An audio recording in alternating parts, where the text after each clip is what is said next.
എന്താണ് നമ്മുടെ താമരശ്ശേരിക്ക് പറ്റിയത്? നമ്മുടെ താമരശ്ശേരി ഇങ്ങനെയായിരുന്നില്ല. മതസൗഹാർദ്ദം കൊണ്ടും മാനുഷിക മൂല്യങ്ങൾ കൊണ്ടും വ്യാപാര വാണിജ്യ ഇടപെടലുകൾ കൊണ്ടും അനേകം സാംസ്കാരിക മത രാഷ്ട്രീയ ഇടപെടലുകൾ കൊണ്ടുമെല്ലാം വളരെ സജീവമായിരുന്ന ഒരിടം. എന്നാൽ ഇന്നിവിടം തീർത്തും പേടിപ്പെടുത്തുന്ന സംഭവങ്ങളുടെ ഇടമായി മാറിക്കൊണ്ടിരിക്കുകയാണ്. ഭക്ഷണത്തിൽ വിഷം കലർത്തി കുടുംബത്തെ ഒന്നടങ്കം പ്ലാൻ ചെയ്ത് കൊലപ്പെടുത്തിയ കൂടത്തായി ജോളി കേസും, പിതാവിനെ കൊന്ന മകന്റെ ക്രൂരത കണ്ട കോരങ്ങാട് കരീം വധക്കേസും, ഭർത്താവിന്റെ സഹോദരന്റെ കുഞ്ഞിനെ കിണറ്റിൽ എറിഞ്ഞുകൊന്ന കാരാടിയിലെ യുവതിയുടെ ക്രൂരതയും, ഭർത്താവിനെ കുത്തിക്കൊന്ന ഭാര്യ ഉഷ നടത്തിയ കൊലപാതകവും, അധ്യാപികയെ കുത്തിക്കൊന്ന കെടവൂരിലെ കൊലയും, ബാറിലെ കൊലപാതകവും താമരശ്ശേരിയുടെ മുഖം കെടുത്തിയ ക്രൂരതകളുടെ ഞെട്ടിപ്പിക്കുന്ന കഴിഞ്ഞകാല കഥകളാണ്. ഇതിനുമെല്ലാം പുറമെയാണ് ഇപ്പോൾ നടക്കുന്ന അത്യന്തം ക്രൂരമായ ലഹരി കൊലകൾ. അതിൽ നമ്മെ ഞെട്ടിപ്പിച്ചതാണ് ഷഹബാസിന്റെ കൊലപാതകം. പേന പിടിക്കേണ്ട കൈകളിൽ പേനാക്കത്തിയും നഞ്ചക്കുമേന്തിയ കുട്ടിക്കൊലയാളികളുടെ ക്രൂരതയും ഇതേ താമരശ്ശേരിയിൽ നിന്നാണ് കേരളം കേട്ടത്. അത്യന്തം ബ്രൂട്ടലായ കൊലപാതകങ്ങളും മനുഷ്യത്വമില്ലാത്ത കൊലപാതകങ്ങളുമെല്ലാം നമ്മൾ കേരളത്തിൽ കേട്ടതിൽ അധികവും ഒരു സ്ഥലത്തിന്റെ പേരെടുത്ത് പറയുകയാണെങ്കിൽ അത് കൊല്ലം ജില്ലയാണ്. മക്കൾ അമ്മയെ കൊന്നു, മകൻ അച്ഛനെ കൊന്നു, അമ്മ പിഞ്ചു കുഞ്ഞിനെ കൊന്നു തുടങ്ങിയ നിരവധിയായ വാർത്തകൾ അവിടുന്ന് നമ്മൾ കേട്ടു. ഞാൻ ഈ സ്റ്റോറി പറയുമ്പോൾ പോലും എൻ്റെ മുൻപിലേക്ക് ഇതേ കൊല്ലത്തു നിന്നും മറ്റൊരു വാർത്ത കൂടി, ക്രൂരതയുടെ വാർത്ത കൂടി വരികയാണ്. പിഞ്ചു കുഞ്ഞിനെ കൊന്ന ശേഷം അമ്മയും അച്ഛനും ജീവനൊടുക്കി എന്നതാണ് ആ വാർത്ത. എന്നാൽ ഇന്നിത്തരം സംഭവങ്ങളുടെ കേന്ദ്രമായി നമ്മുടെ താമരശ്ശേരി മാറുകയാണ്. സുപ്രഭാതം ദിനപത്രത്തിന്റെ ഒരു ലേഖകനായി 2 വർഷത്തോളം ആ പ്രദേശത്ത് പ്രവർത്തിച്ച ഒരു വ്യക്തി, ഒരു മാധ്യമപ്രവർത്തകൻ എന്ന നിലയിൽ ആ നാടിനുണ്ടായ മാറ്റത്തെ ഉൾക്കൊള്ളാൻ കഴിയാത്ത അവസ്ഥയിലാണെന്ന് വ്യക്തിപരമായി ഞാനും. അന്ന് തന്നെ ഞങ്ങൾ മാധ്യമപ്രവർത്തകർക്ക് ഏറ്റവും കൂടുതൽ വാർത്തകൾ ലഭിച്ചിരുന്നത് പോലീസ് സ്റ്റേഷനുകളിൽ നിന്നായിരുന്നു. ക്രൈം വാർത്തകൾക്കൊരു കുറവും ഉണ്ടായിരുന്നില്ല താമരശ്ശേരി പരിധിയിലെ പോലീസ് സ്റ്റേഷനിൽ നിന്ന്. പല രീതിയിലുള്ള കൊലപാതകങ്ങൾ, ആക്രമണങ്ങൾ, സംഘട്ടനങ്ങൾ, ഒരു ക്രൈം ത്രില്ലറിന് വേണ്ട എല്ലാ ചേരുവകളും ആ നാട്ടിൽ നടന്നുകൊണ്ടിരിക്കുകയാണ്.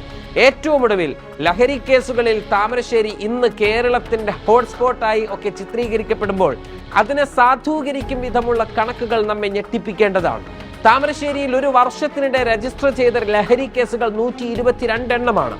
പോലീസ് രജിസ്റ്റർ ചെയ്തത് 74 കേസുകളും എക്സൈസ് രജിസ്റ്റർ ചെയ്തത് 48 കേസുകളുമാണ്. ഇതിൽ 20 MDMA കേസുകൾ വൻ തോതിൽ പിടിച്ചെടുത്തവയാണ്. ഉമ്മയെ വെട്ടിക്കൊന്ന ആഷിഖും ഭാര്യയെ കൊലപ്പെടുത്തിയ യാസറും പോലീസിനെ കണ്ട് MDMA വിഴുങ്ങി മരണപ്പെട്ട ഷാനിദും, ലഹരി തലക്ക് കയറി ക്ഷേത്രത്തിലെ വാളെടുത്ത് അനിയനെ വെട്ടിപ്പരിക്കേൽപ്പിച്ച ജ്യേഷ്ഠനും, വീടിന് പുറത്ത് CCTV വെച്ചതിന്റെ പേരിൽ ആക്രമിക്കപ്പെട്ട ഗൃഹനാഥനും, ചുരത്തിൽ മറഞ്ഞ ജീപ്പിൽ നിന്നും വൻതോതിൽ കണ്ടെടുത്ത ലഹരിയുമെല്ലാം പറയുന്നത് താമരശ്ശേരിയുടെ ലഹരിയുടെ ഭീകര കഥകളാണ്. ഇത് ഒരൊറ്റ വർഷത്തെ കഥ മാത്രമാണ്, അനുഭവം മാത്രമാണ്. അടിവാരത്തെ ക്യാൻസർ രോഗിയായ ഉമ്മയെ മകൻ കൊലപ്പെടുത്തിയ വാർത്ത നമ്മുടെ ഇടനെഞ്ചിൽ നോവായി മാറി. ആ നോവുണങ്ങും മുൻപാണ് ഭാര്യയെ യുവാവായ ഭർത്താവ് കൊല്ലുന്ന വാർത്ത കൂടി വരുന്നത്. ഇതിനിടെ MDMA വിഴുങ്ങിയ പ്രതിയുടെ മരണം. ഇതിനെല്ലാം ഇടയിലാണ് ഷഹബാസിനെ സഹപാഠികൾ കുത്തി കൊലപ്പെടുത്തിയ വാർത്ത, അതും കേരളത്തെ ഞെട്ടിച്ചു കളഞ്ഞത്. പേന പിടിക്കേണ്ട വിദ്യാർത്ഥികൾ പേനാക്കത്തിയും നെഞ്ചക്കും പിടിച്ച് മറ്റൊരു വിദ്യാർത്ഥിയായ ഷഹബാസിനെ കുത്തിക്കൊലപ്പെടുത്തിയതിന്റെ നോവുണങ്ങിയിട്ടില്ല ഇപ്പോഴും. ഇത്തരത്തിൽ അനേകം സംഭവങ്ങൾ ആവർത്തിക്കുകയാണ് ഈ താമരശ്ശേരിയിൽ. എന്തുകൊണ്ടാണ് ഇത്രയധികം സാംസ്കാരിക രാഷ്ട്രീയ പ്രവർത്തനങ്ങളും മറ്റും നടക്കുന്ന താമരശ്ശേരിയിൽ ഇത്തരത്തിലുള്ള ലഹരി മാഫിയയും ഗുണ്ടാ സംഘങ്ങളുമെല്ലാം അരങ്ങുവാഴുന്നത്? മുൻപ് താമരശ്ശേരി ചുരത്തിലെ ചിപ്പിലിത്തോട് ഒരു പെൺവാണിഭ കേന്ദ്രം പ്രവർത്തിച്ചിരുന്നു.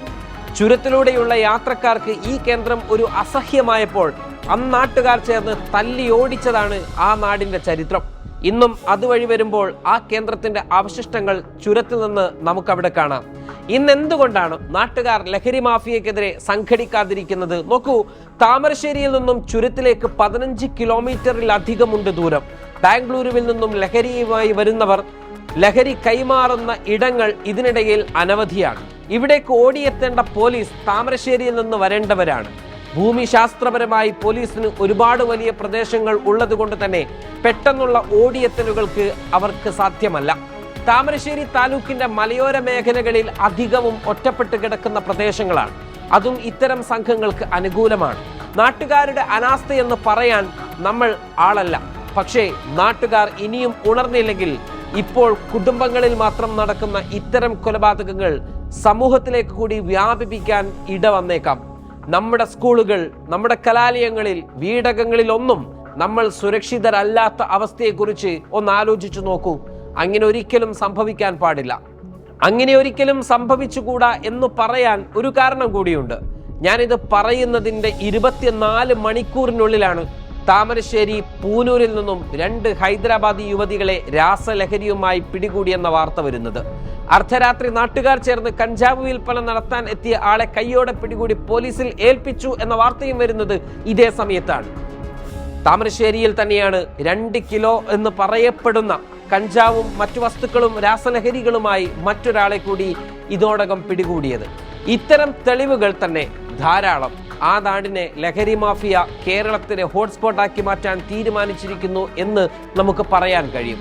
അതിനെ മറികടക്കണമെങ്കിൽ നാട്ടുകാർ ഉണരണം. ഓരോ മഹല്ല് കമ്മിറ്റികളും, ക്ഷേത്ര കമ്മിറ്റികളും, ചർച്ചുകളും, സ്കൂളുകളും, കുടുംബശ്രീകളും, അയൽക്കൂട്ടങ്ങളും, റെസിഡന്റ് അസോസിയേഷനുകളും എല്ലാം ഉണരണം. വ്യാപാരികൾ മുൻകൈയെടുക്കണം. ഓട്ടോ ഡ്രൈവർമാരും ബസ് ജീവനക്കാരും മുന്നോട്ട് വരണം. തൊഴിലാളികൾ രംഗത്തിറങ്ങണം. പോലീസ് കാര്യക്ഷമമാകണം. എക്സൈസ് സംഘം ജാഗ്രത പുലർത്തണം. ഏറെക്കാലത്തെ ആവശ്യമായ അടിവാരത്തൊരു പോലീസ് സ്റ്റേഷൻ എന്നത് യാഥാർത്ഥ്യമാക്കാൻ സർക്കാർ മുന്നോട്ട് വരണം. എക്സൈസ് സംഘത്തിനുള്ള അപര്യാപ്തതകൾ പരിഹരിക്കണം. നിയമപാലകരും നാട്ടുകാരും ഒന്നിച്ചു നിന്ന് പരിശ്രമിക്കണം. താമരശ്ശേരിയെ ലഹരി മാഫിയയുടെ പിടിയിൽ നിന്നും മോചിപ്പിക്കാൻ സമൂഹം ഒന്നായി മുന്നോട്ട് വരണം.